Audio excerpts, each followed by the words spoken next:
Good day, GEPCOMM Z64, to Miss Eden, to our classmates, and to WiseOwl. Today we are here to present our advocacy campaign titled Martial Law. Tagu pa ba ang totoo? I'm Andre Beningit, and with me are my groupmates. John Kyle Igmen, Bjorn Herona, Alfonso de la Cruz. Meet our partner, WiseOwl. WiseOwl is an organization that pushes for social change using good and effective communication. They offer services that will help your message and ideas stand out among the crowd. the particular Sustainable Development Goals that WiseOwl contributes towards is SDG 4, Quality Education, and SDG 16, Peace, Justice, and Strong Institutions. before the second season of WiseOwl's Project Habilin was released to the public, we were interested in what the opinions of our peers were on martial law. We may learn a few things from these interviews. We may all differ from one another in terms of perspectives, understanding, and opinions. But one fact remains, future generations can learn a lot from our past. Therefore, we must work together to uphold our democracy and advance our human rights in order to prevent another instance of history repeating itself.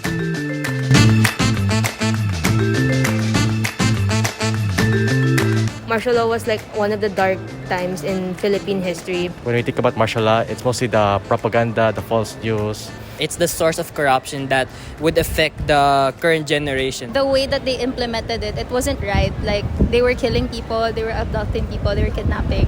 A lot of people have disappeared due to martial law, and then there were a lot of deaths and tortures also because of it. Nothing will ever trump human lives and protecting them.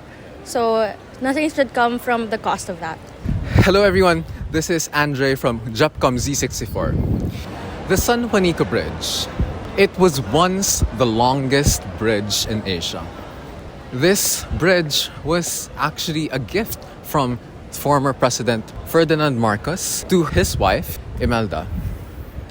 But did you know that this San Juanico Bridge is also the term used as a form of torture during the martial law?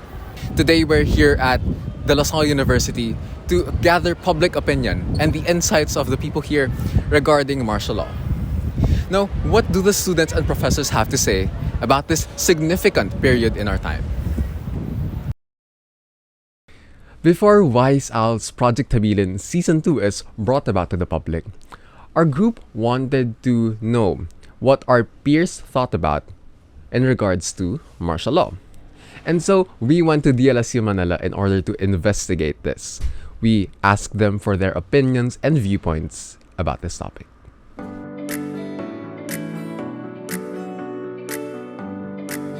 So can you guys introduce yourself?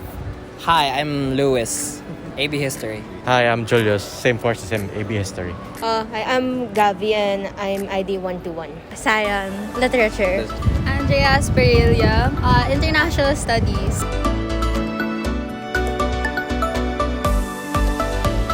So we're going around the campus asking people lang about their opinions on martial law, right? So do you know what martial law is? From what I heard from some family members who were either born or alive during that time, martial law was like one of the dark times in Philippine history because a lot of people didn't have the basic rights they need because our president at the time declared the country under this ruling that if you're suspected of something, you can either get arrested without any trial.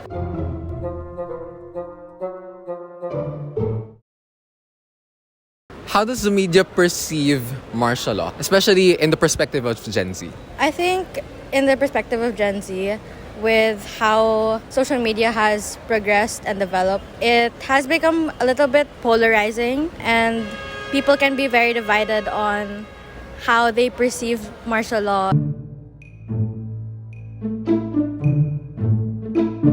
Some experiences like from my dad and his brother, my ninong, and my grandparents, they experienced something harsh. They went to Malacanang along with other protesters. It was peaceful naman, their protest. But then all of a sudden, out of nowhere, the soldiers at Malacanang started firing at them. So they had to run away for safety. Okay, with that in mind, do you think martial law was a good thing or a bad thing? Without a doubt, I definitely think it's a bad thing. I know that some people think that it was the golden age and a lot of things were implemented during that time, but at the same time, nothing will ever trump human lives and protecting them. So nothing should come from the cost of that.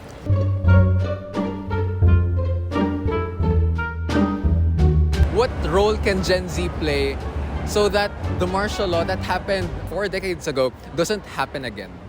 So I think the role that Gen Z can play first is to just be aware and educated of what has happened in the past, because I think it's vital for us to be aware and educated so we know the effects that this has on society, on our history, on the people. And second is to voice out and be active, to voice out what is right, to voice out this should never happen again, and that since alam naman natin yung negative impacts that it left on us and our forefathers, basta yung mga generations before us, we should be active in voicing out na it is wrong and it shouldn't happen again, so it won't happen in our generations and for the future generations to come.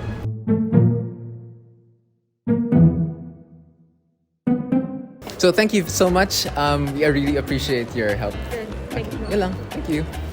Okay, thank you so much. That's it. Sayan, thank you so much for being in the video. Okay, thank you.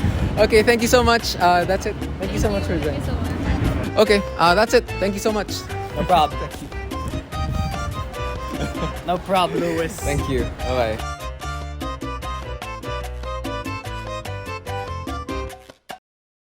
Understanding our history is crucial in building and shaping our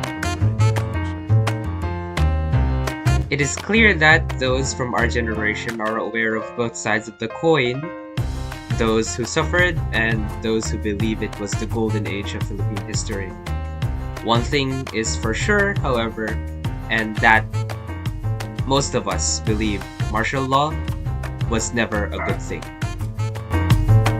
Thank you for listening. That has been GEPCOMM Z64 Group 6 WiseOwl1. Thank you.